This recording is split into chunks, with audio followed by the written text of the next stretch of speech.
Hello everyone, I'm Mighty, your hands-on practice assistant. In this session, we'll go through a structural simulation together step by step and follow along with the practice example.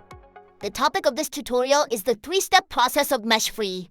First, let's explain the basic concept of the MeshFree algorithm. In a typical FEM method, a mesh is generated along the boundary of the target geometry. The analysis is then performed based on the generated mesh.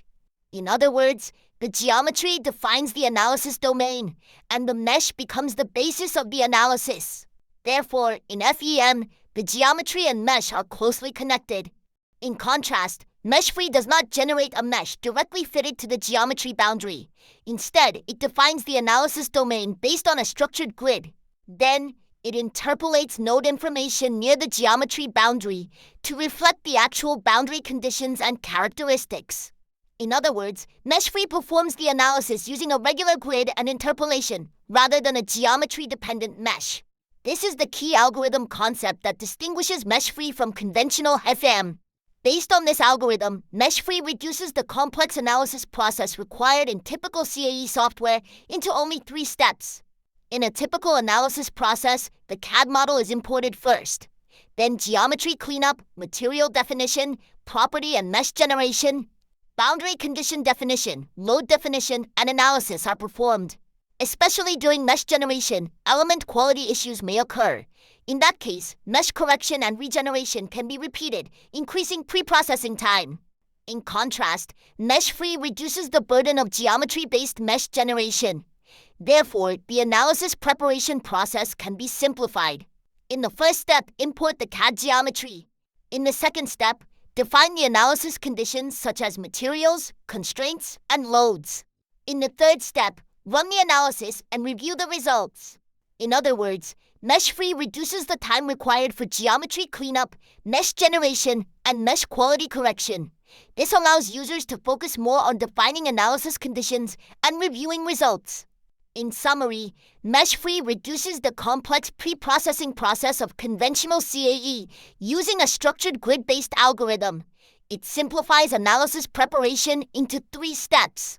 This example is a linear static analysis of a bracket. The 4 upper bolt holes are fully fixed.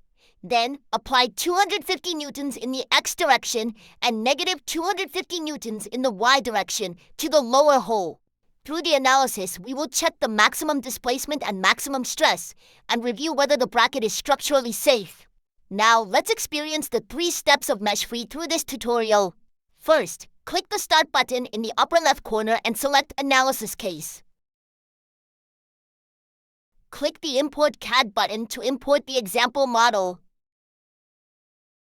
Next, let's define the material. Right-click Material and create an isotropic material. Select the library material as shown. Material properties such as Young's modulus, Poisson's ratio, and density are assigned automatically. Right-click the part where the material will be assigned and define the material. Next, let's define the boundary conditions. Click Analysis Conditions and open the Constraint Condition function. Select the 4 faces of the area to be fixed. Then, use Find Face in Feature Angle to automatically select adjacent faces within the feature angle. Fully constrain the selected area in the TX, TY, and TZ directions.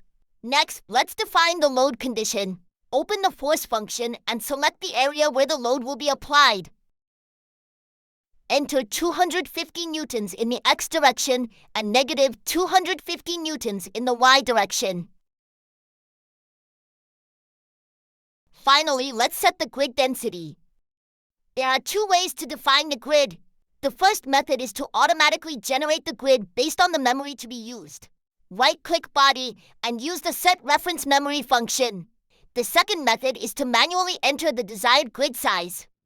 Right-click the part where the grid will be defined and click Edit Grid. A finer grid can improve result accuracy, but it also increases analysis time. In this example, we will manually define the grid size. Right-click the part where the grid will be defined and click Edit Grid. Enter the grid size, then click the magnifier button to check the generated grid size. After checking the grid size, click OK to apply the settings. All analysis settings are now complete. Click the Run Analysis button at the top to run the analysis.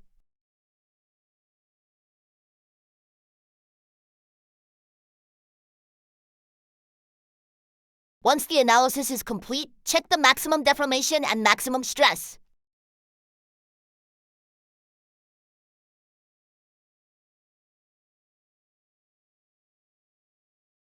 Now, let's compare the maximum stress of this model with the yield strength of SUS 304. The yield strength of SUS 304 is approximately 200 megapascals. The maximum stress is lower than the yield strength, so the risk of failure is considered low. How was today's lecture? Simulation may seem difficult at first, but if you follow the steps and practice hands-on, you can get started with confidence. With MIDAS MeshFree, learn the fundamentals one step at a time and challenge yourself with a variety of simulation examples. Then, see you again in the next video. This has been Mighty, your hands-on practice assistant.